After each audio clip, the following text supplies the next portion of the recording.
Thanks for joining us here on 23 ABC News. I'm Veronica Morley, your senior reporter. Closing arguments have concluded in the Jonathan Knight trial. And now this investigation into the shooting death of 5-year-old Calif in Guyton began simply with surveillance video and eventually went on to a years-long investigation.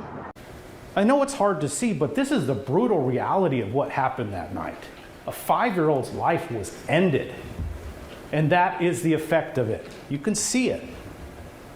It's brutal what happened that night. Closing arguments delivered in the Jonathan Knight trial, with prosecutor Eric Smith not only laying out the details of the night Calif in Guyton was shot, but arguing the motive behind the shooting.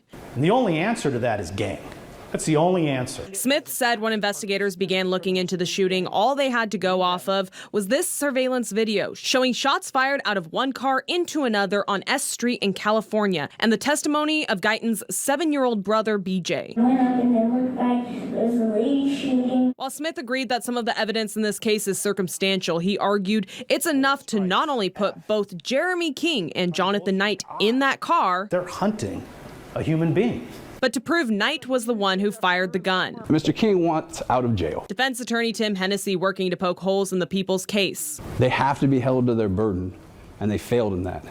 And to make that up, they brought in a guy that they're going to let out by the end of the year who was involved openly about the murder of this kid and has no remorse for it. Hennessy pointing out that as far as witnesses called to testify, King, who placed the gun in Knight's hand, had motive to testify after accepting a plea deal. Hennessy also called into question testimony from other witnesses, like Knight's former girlfriend and Guyton's brother, BJ. I think you're dealing with a 7-year-old who went through a crazy traumatic situation. In BJ's report to officers that night, he said he saw a lady with long hair leaning out the window, which investigators believed pointed towards Knight.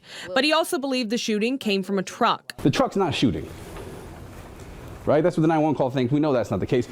But this, if anything, is what Junior is talking about. He's talking about a stoplight and Virtue's having to go, and the lady. What if there's a lady in the truck who's pointing at him because she just heard a shooting and their tire is flat? Smith pointed to Knight's alleged gang history as well as his DNA in the vehicle on the passenger's side, and during rebuttal, he emphasized DJ's testimony. To sit there and say Brian Guyton didn't see what he saw, I won't go into my feelings on that comment. I really won't.